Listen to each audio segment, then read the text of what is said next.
요한복음 1장 12절 말씀입니다.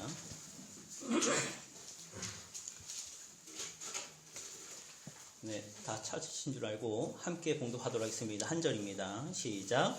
영접하는 자, 곧 그 이름을 믿는 자들에게는 하나님의 자녀가 되는 권세를 주셨으니. 아멘. 오늘부터 저와 여러분은 사도신경의 내용을 본격적으로 살피게 될 것입니다. 그런데 우리의 이런 공부가 매일 이루어지는 것이 아니다 보니까 우리는 자칫 왜 이런 공부를 하고 있는가 하는 그런 망각을 일으킬 수가 있는 것이죠. 우리가 지금 사도신경을 배워야 될 필요를 잊지 않아야 하는 것입니다. 필요를 잊으면 어떻게 될까요? 만약 어떤 학생이 있습니다. 내가 이런 공부를 하고 있는 그 필요성을 잊는다면 그 학생은 바로 어떻게 되겠습니까? 집중력을 잃습니다. 내가 왜 이런 공부를 하고 있는지 필요성을 알아야 집중이 되는 것이죠. 그렇게 유능한 교사는, 제가 유능하다는 게 아닙니다. 스타 강사, 유능한 강사 있지 않습니까? 그런 유능한 강사는 학생들에게 수업을 바로 진행하지 않고 인생 얘기를부터 시작하더라고요. 왜 이 공부를 해야 되고 이 공부를 하는 것이 너에게 왜 유익한지에 대해서부터 얘기를 잘 합니다. 그게 유능한 강사들의 특징이라고 합니다. 그래서 자신이 지금 가르치고자 하는 내용이 왜 여러분에게 필요한지를 설득하는 것이 교사의 바람직한 모습이죠. 우리도 이것을 실천해 볼 필요가 있습니다. 사도신경을 우리가 어떤 맥락에서 왜 배워야 되는 것인지를 알기 위해 이제까지 배웠던 내용을 다시 한 번 더 상기해 보는 시간을 좀 가져야 할 것 같습니다. 13문부터 한번 시작해 보겠습니다. 13문입니다. 네, 1문부터 가진 않겠습니다. 13문부터 보겠습니다.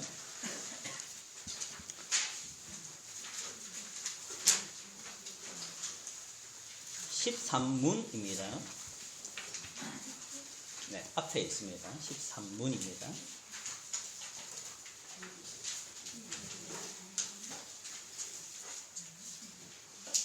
네, 13문입니다.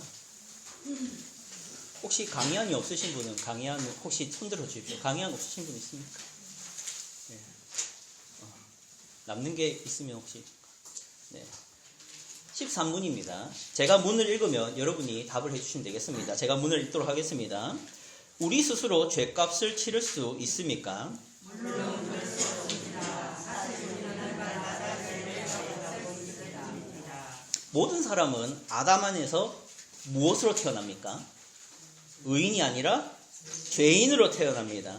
그래서 이 죄인으로 태어났단 말은 단순히 신분이 죄인이란 말이 아니라 죄인이라는 겁니다. 그 말이 뭐냐면 그 본성이 죄인같이 태어난다는 것이죠. 그래서 우리의 본성을 부패한 본성이라고 말을 합니다.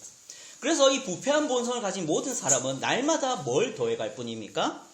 죄를 더해갈 뿐입니다. 그래서 우리 하나님이 요구하시는 죄값을 지불할 수가 있다고 하는 것입니까? 없다고 하는 것입니까? 없다고 하는 것이죠. 그래서 우리의 이 13문은 우리의 절망스러운 현실을 고발하는 문답이라고 할 수 있습니다. 우리는 죄값을 지불할 수 없습니다. 그렇다면 죄의 삭은 무엇입니까? 사망. 그러므로 하나님께서는 우리에게 사망을 선고하실 수밖에 없는 것. 모든 인류는 사망을 선고받을 수밖에 없는 현실. 그 앞에 있다는 것이 성경의 증언입니다. 하지만 문답이 13문으로 끝납니까? 그렇지 않죠. 18문으로 넘어가도록 하겠습니다.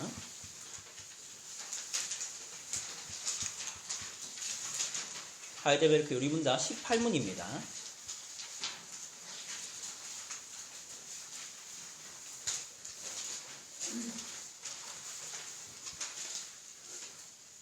제가 읽도록 하겠습니다. 답을 해주시면 되겠습니다. 18문입니다. 그러면 그 중보자 곧 참 하나님이시며 동시에 참 사람이시고 진실로 의로우신 분은 누구입니까? 우리 주 예수 그리스도이십니다. 그분은 우리를 완전히 자유케 하고 우리를 하나님 앞에서 모든 것으로 하기 위해서 오셨습니다. 중보자에 대한 얘기를 하는데요. 쉽게 말해서 다른 사람이 죄값을 지불해 줄 수 있는 누군가는 없는가 했을 때 중보자가 있다라고 얘기를 하는 것이죠. 우리는 죄값을 지불할 수 없지만 그러면 또 다른 존재가 나의 죄값을 지불해 주면 되는데 그게 중보자라는 것입니다. 그런데 그 중보자가 없다고 합니까? 있다고 합니까? 있다고 하죠. 누구라고 하고 있습니까? 우리 주 예수 그리스도가 그 중보자라고 합니다. 그러나 우리가 여기서 주의해야 할 사실이 있습니다. 모든 인류의 죄를 사해줄 중보자는 있습니다. 하지만 그 중보자가 내 중보자가 되는 것은 다른 문제라는 것입니다. 이 두 가지를 구분을 잘 하셔야 됩니다. 중보자, 모든 인류의 죄를 대신 지불할 만한 분이 있다는 사실과 그 중보자가 나의 중보자가 되는 것은 다른 문제라는 것입니다. 그래서 우리는 요한복음 3장 16절에 이렇게 말하고 있는 것을 볼 수 있는데요. 본문을 보겠습니다. 앞에 봐주시면 되겠습니다. 같이 읽어보겠습니다. 시작. 하나님이 세상을 이처럼 없습니까? 예, 성경책을 좀 찾아봐야 될 것 같습니다. 요한복음 3장 16절입니다. 근데 사실 다 잘 아는 본문입니다. 예, 요한복음 3장 16절 한번 외워볼까요? 네, 한번 외워보죠. 시작. 하나님이 세상을 이처럼 사랑하사 독생자를 주셨으니 이는 그를 믿는 자마다 멸망하지 않고 영생을 얻게 하려 하심이라. 주일학교를 참 잘 다니신 것 같습니다. 주일학교 때 항상 꼭 외우는 본문이라면 요한복음 3장 16절이죠. 이걸 다시 한번 생각해 보시면서 들어보시면 좋겠는데, 하나님이 독생자를 주셨다는 것입니다. 자, 그런데 우리가 여기서 조심해야 될 것은 하나님이 독생자를 너에게 주셨다, 나에게 주셨다, 우리에게 주셨다라는 단어를 쓰고 있지 않죠. 어떤 단어를 쓰고 있습니까? 세상을 사랑하사.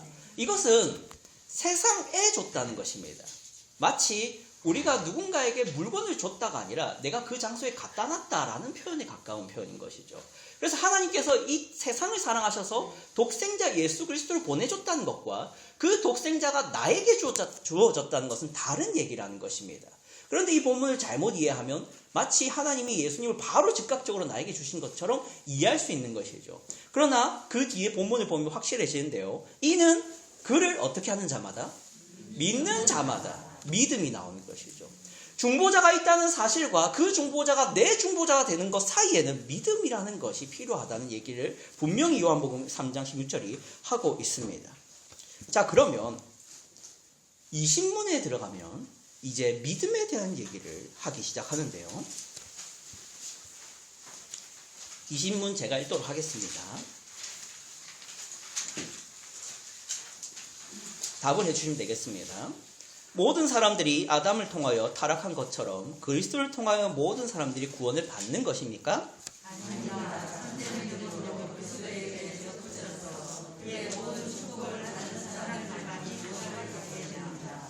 중보자가 있습니다.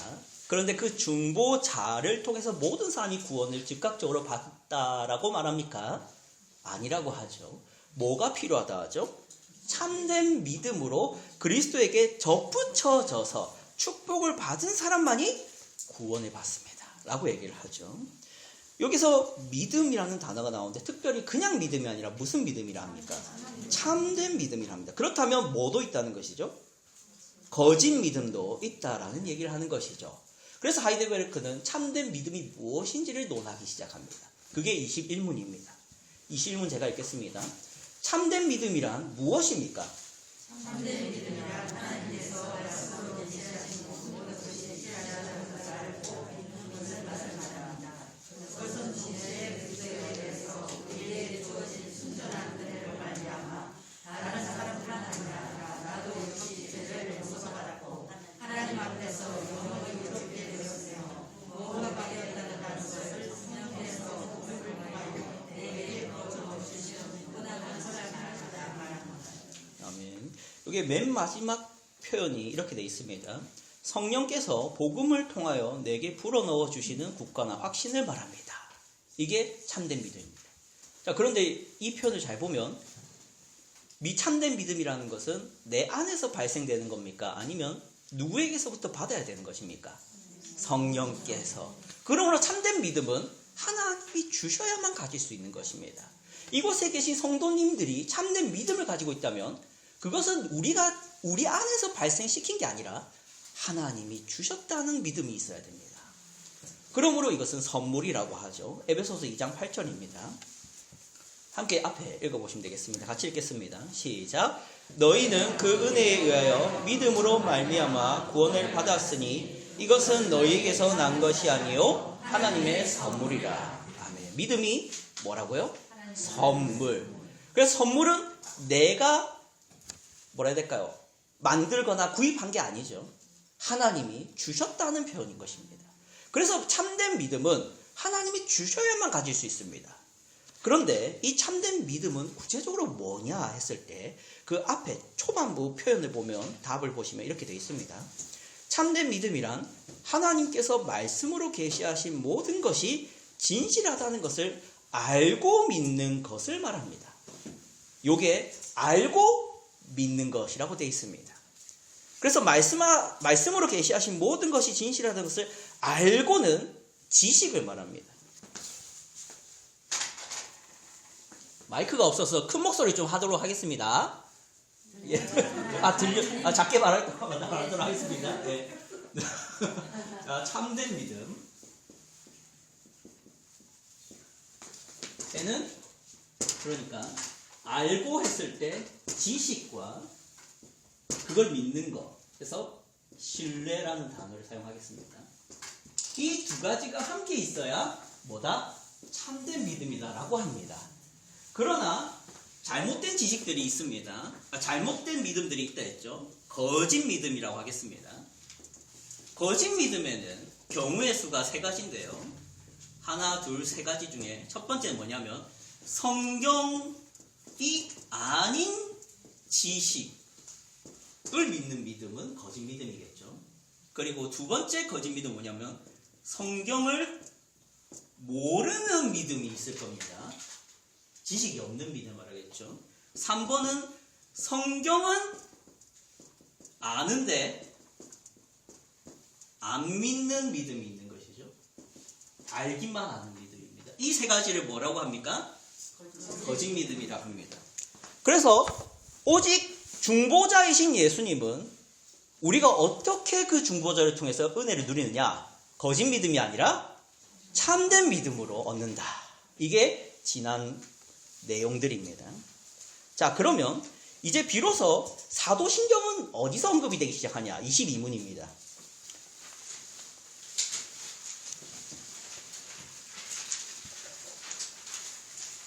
22문 제가 읽어드리도록 하겠습니다. 여러분이 답을 해주시면 되겠습니다. 그러면 그리스도인들은 무엇을 믿어야 합니까?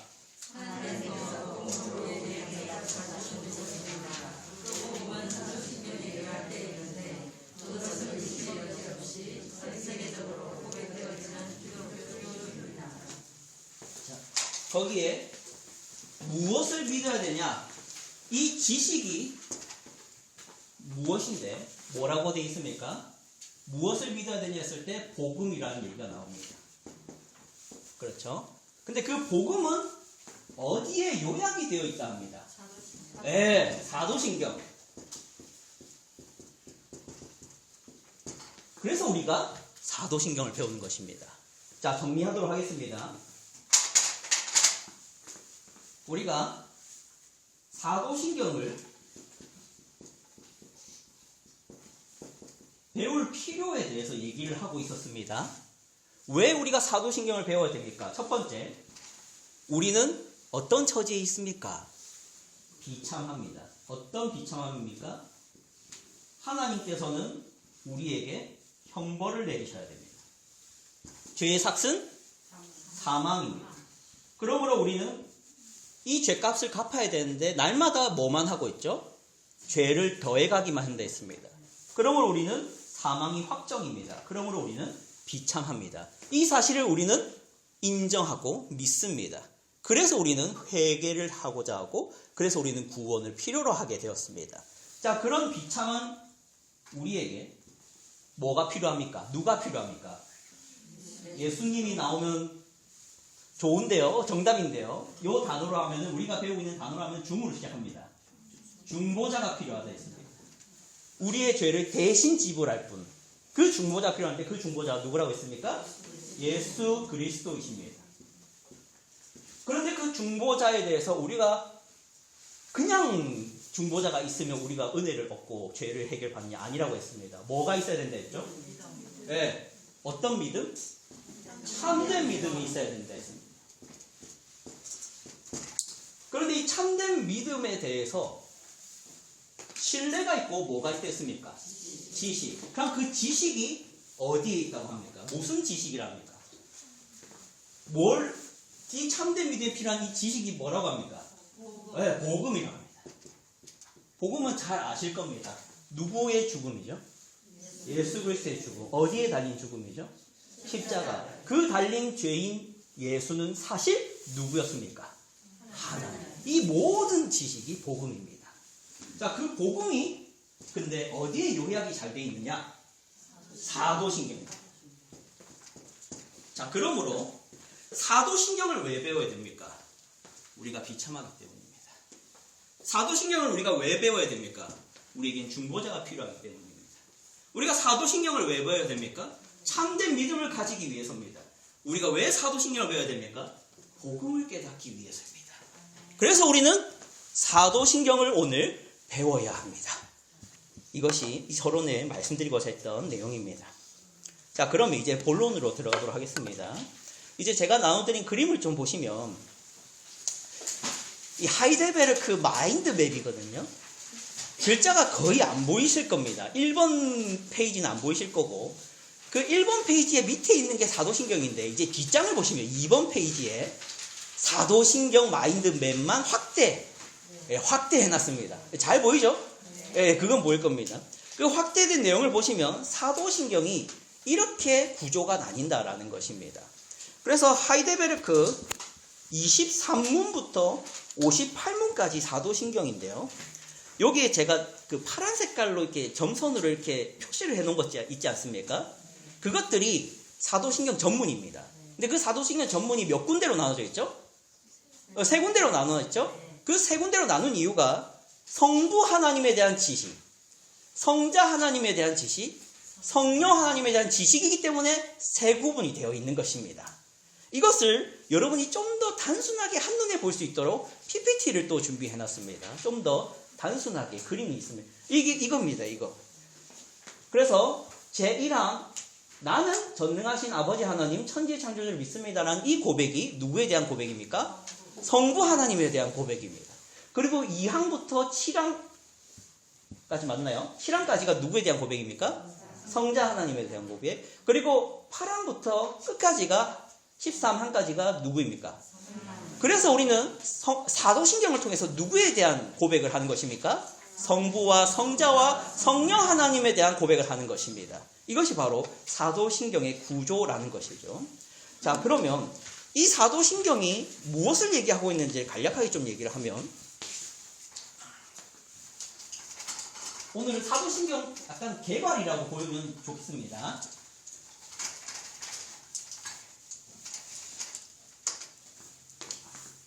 자, 사도신경 첫 번째는 뭘 다룬다고 했죠? 누구에 대한 고백? 성부 하나님입니다. 두 번째는요? 성자 하나님입니다. 세 번째는요? 성령 하나님입니다. 우리가 이 사도신경을 배울 때 이 세 분 하나님에 대해 배우는데 이 세 분 하나님의 뭐에 대해서 배우냐? 성부 하나님이 누구신가? 플러스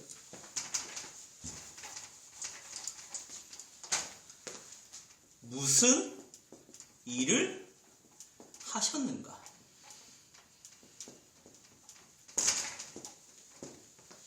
이것을 배우는 것입니다. 그럼 이것도 마찬가지입니다. 성자 하나님이 누구신가와 무슨 일을 하셨는가요? 그리고 마지막으로 성령 하나님이 누구신가와 무슨 일을 하셨는가? 이게 사도신경 전체의 내용이라고 보시면 되겠습니다. 자, 그러면 이제 사도신경의 내용을 이제 들어가야 되는데 26항의 내용을 들어가기 전에 잠깐 여기까지만 내용을 가지고 교훈 하나를 좀 받고자 합니다. 이런 교훈입니다. 사도신경은 무엇의 요약입니까?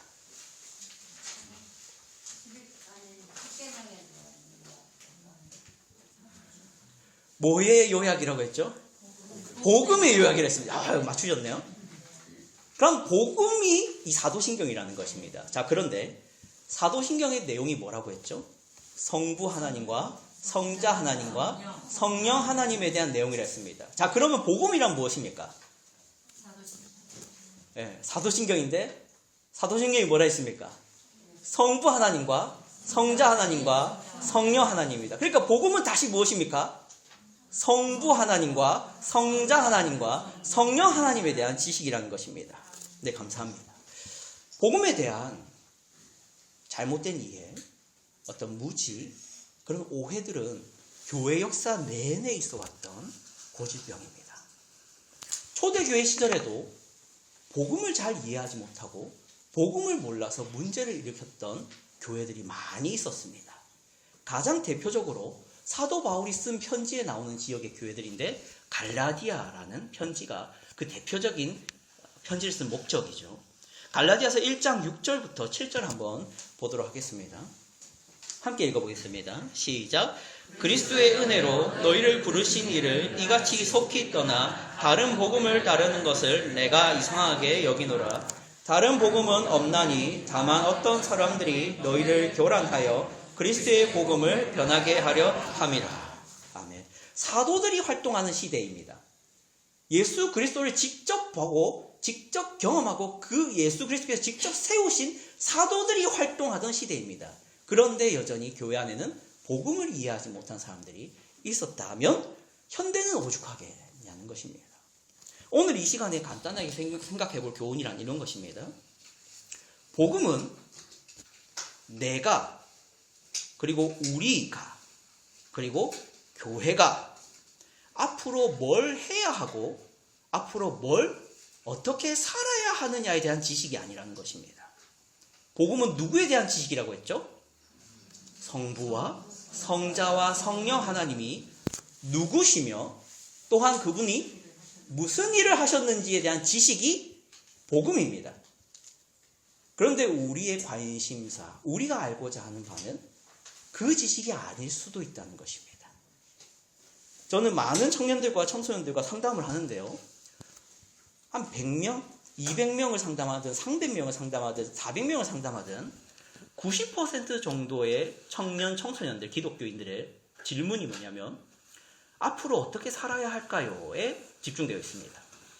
내가 기독교인으로서 직장 생활은 어떻게 해야 될까요? 내가 기독교인으로서 연애는 어떻게 해야 될까요? 내가 기독교인으로서 술은 마셔도 됩니까? 안 됩니까? 내가 기독교인으로서 돈은 어떻게 사용해야 되죠? 내가 기독교인으로서 결혼 생활은 앞으로 어떻게 해야 될까요? 내가 기독교인으로서 이혼은 해도 됩니까? 와 같은 질문들이 90% 이상이라는 것입니다. 한 5% 정도의 기독교인 청년과 청소년들이 겨우 성경 몇 장 몇 절은 어떻게 해석해야 될까요? 하나님은 누구신가요? 예수님은 어떤 일을 하셨죠? 내가 어떻게 하면 구원을 받을 수 있습니까? 내가 뭘 믿어야 하죠? 라 같은 성경에 대한 하나님에 대한 질문을 할 줄 아는 그런 경우를 많이 경험합니다.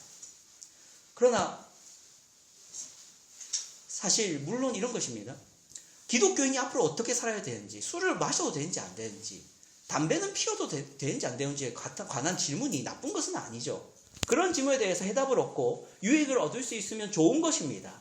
하지만 우리가 방금 배웠지만 참된 믿음, 우리를 구원받게 하는 믿음, 우리로 하여금 하나님 앞에서 뛰놀게 하고 그분과 깊은 교제를 누리게 하는 우리의 영혼의 회복을 일으키는 참된 믿음은 복음을 아는 지식에 있습니다. 그런데 얼마나 많은 경우 복음이 아닌 지식을 복음이라 생각하고 복음이 아닌 지식을 아는 것을 구원받는 데 필요한 지식으로 알고 자칫 성부와 성자와 성령 하나님에 대해 아는 것을 등한히 하는 그런 문제가 많다는 것을 말씀드리고 싶은 것입니다. 사랑하는 성도 여러분,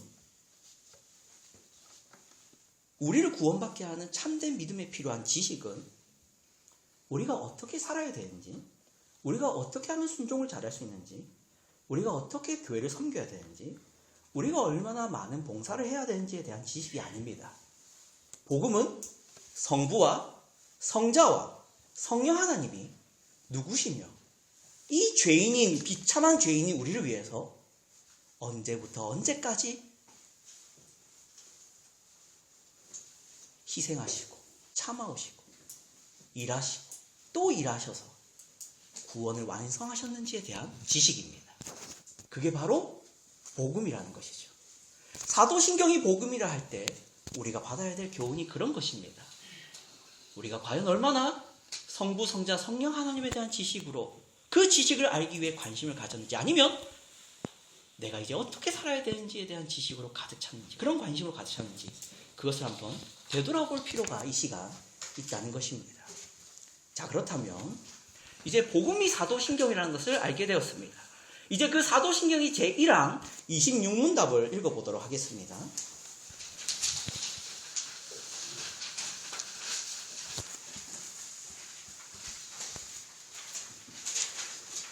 제가 문을 읽도록 하겠습니다. 여러분이 답을 해주시면 되겠습니다. 전능하사 천지를 만드신 하나님 아버지를 내가 믿사오며 라는 신앙 고백의 의미는 무엇입니까?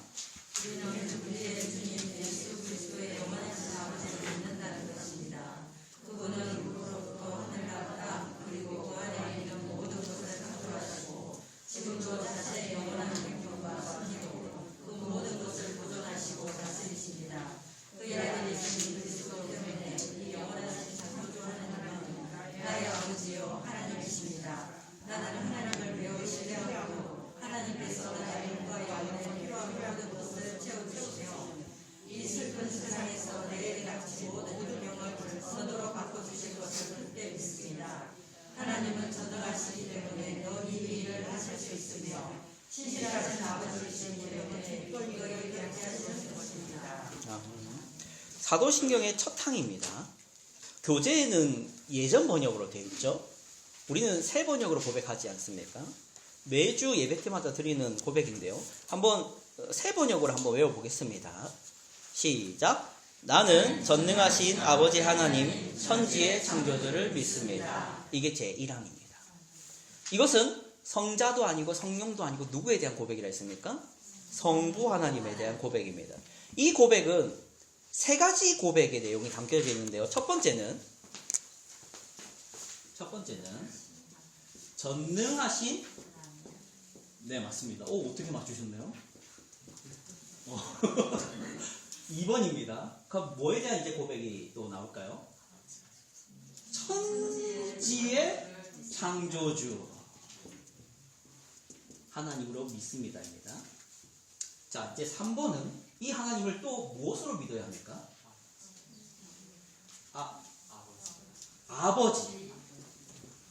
아버지로 믿습니다. 이게 제1항을 고백하는 사람들이 믿어야 될 세 가지 내용입니다. 사랑하는 성도 여러분, 우리 성부 하나님께서 전능하시다는 것을 믿습니까? 그 하나님이 그 전능으로 창조를 행하셨다는 것을 믿습니까? 그래서 우리는 전능하신 하나님이 그 전능으로 천지를 창조하셨기 때문에 그분을 창조주라고 표현합니다. 만약 하나님이 전능으로 창조를 하지 않았다면 그분은 창조주라 불릴 수가 없겠죠. 하지만 그분이 창조를 하셨기 때문에 우리는 그분을 창조주라고 고백을 합니다. 자, 그런데 현대의 많은 과학자들이나 현대의 많은 지성인들은 하나님에게서 이 창조주라는 명칭을 없애고 싶어 하는 노력들을 하죠. 그래서 우주의 생성과 그 기원, 생명의 기원에 대해서 하나님이 없이도 가능했다라는 이론들을 많이 발표합니다. 대표적으로 어떤 이론이 있죠? 진화론이라는 게 있습니다. 그래서 하나님이란 어떤 존재가 아담을 만든 게 아니라 어떤 세포가 분열을 통해 그냥 우연에 의해서 진화라는 과정을 거쳐 인간이 됐다라고 말을 하는 것이죠. 그러한 진화론에서는 하나님이 필요치가 않게 되는 것입니다. 그리고 그게 정설인 것처럼 우리 아이들이 다니는 학교의 교과서에 실리고 있죠. 저는 이 시간 진화론이나 우주론들을 언급하면 창조론이 얼마나 신뢰할 만한 것인지를 논증할 생각이 없습니다. 왜냐하면 이 시간 수목 드라마를 포기하고 화곡동 서울제일교회 교육관 4층까지 오실 분들 중에 창조론을 부인하실 것이라고 생각되는 분은 없기 때문입니다. 다만 세 번째 믿음의 내용이 있었죠. 우리는 이 전능하신 창조주가 그냥 창조주로 남는 게 아니라 아버지 되셨다는 것을 믿는다는 이 고백, 이것은 꼭 얘기를 해야겠다 하는 생각이 있어 이 시간 이 세 번째 고백을 집중적으로 살펴보고자 합니다. 오늘 읽었던 본문이죠. 요한복음 1장 12절을 다시 한번 보겠습니다.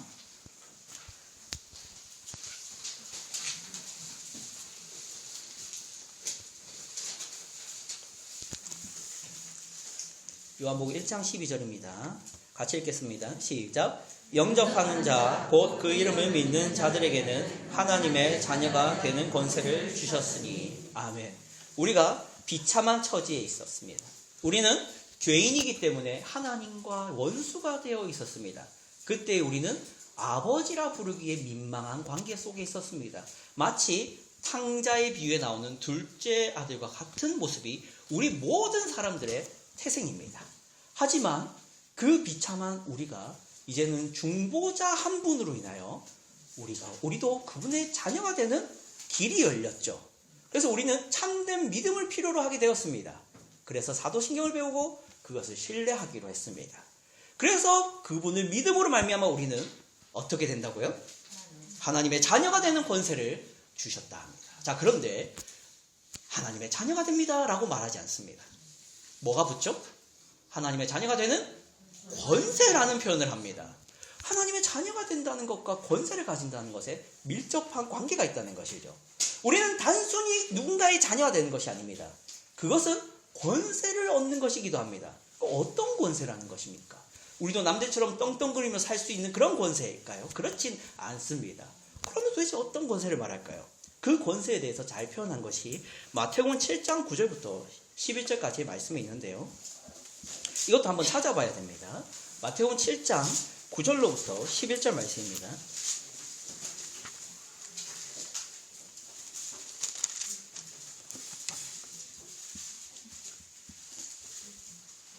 마태복음 7장 9절로부터 11절 말씀입니다. 네, 다 찾으신 줄 알고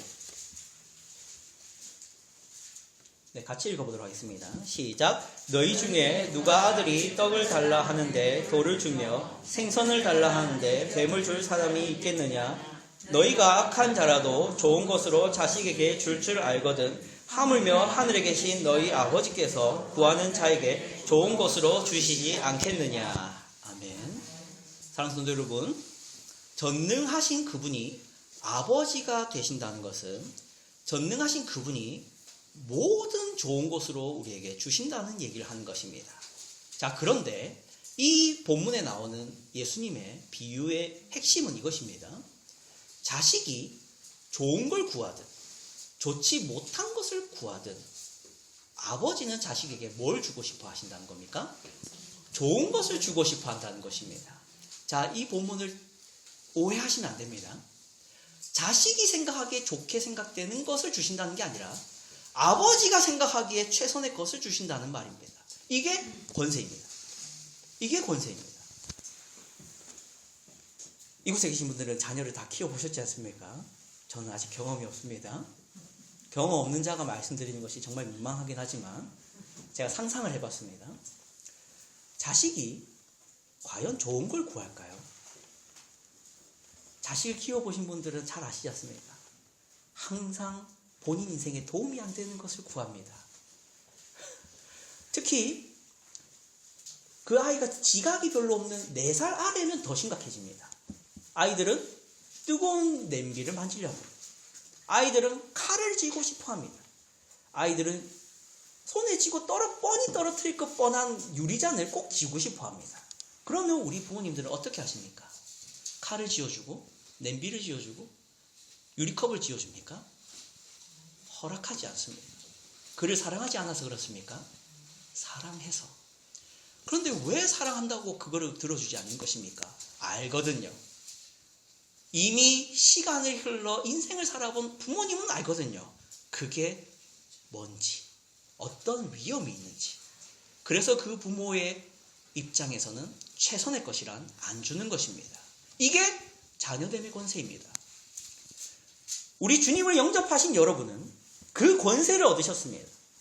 기도하는 모든 것이 들어지는 권세가 아니라 기도하든 안 하든 내게 필요한 것이 무엇인지를 잘 아시는 하나님이 그분의 전능하심으로 모든 것을 채워주시고 인도하시고 지켜보호한다는 권능입니다. 그런 권세가 자녀들에게 약속된 권세라는 것을 잊지 마십시오.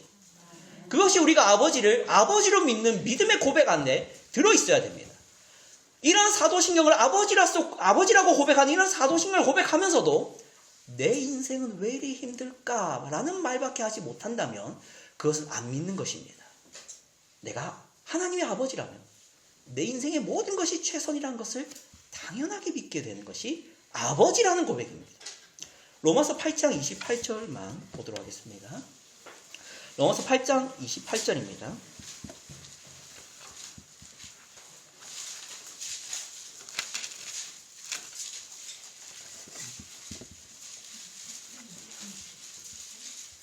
로마서 8장 28절입니다. 우리가 모두 좋아하는 본문인데요. 함께 읽어보도록 하겠습니다. 시작. 우리가 알거니와 하나님을 사랑하는 자 곧 그의 뜻대로 부르심을 입은 자들에게는 모든 것이 합력하여 선을 이루느니라. 아멘. 사랑하는 성도 여러분, 하나님의 자녀됨의 권세란 이런 것입니다. 하나님께서 사랑하는 그의 자녀들은 모든 것이 합력하여 선을 이루도록 하는 권세 속에 있습니다. 모든 것입니다. 그 모든 것에서는 무엇이 포함될까요? 나의 실패, 나의 고통, 환난, 업신여긴 질투, 시기로 인한 괴로움, 갈라짐, 분열, 상처, 건강의 악화, 누군가의 죽음까지 합력하여 선을 이루도록 하는 분이 아버지가 되는 권세. 그것이 신자의 권세입니다. 서울제일교회 성도 여러분, 우리가 모두 신자일진데 아버지를 믿는 자답게 생각하고 기뻐하고 즐거워합시다.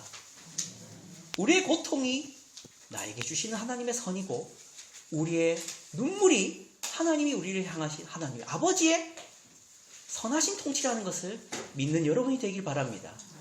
그것이 하나님을 단순히 전능하신 창조주로 믿는 신앙이 아니라 아버지로 믿는 신앙입니다.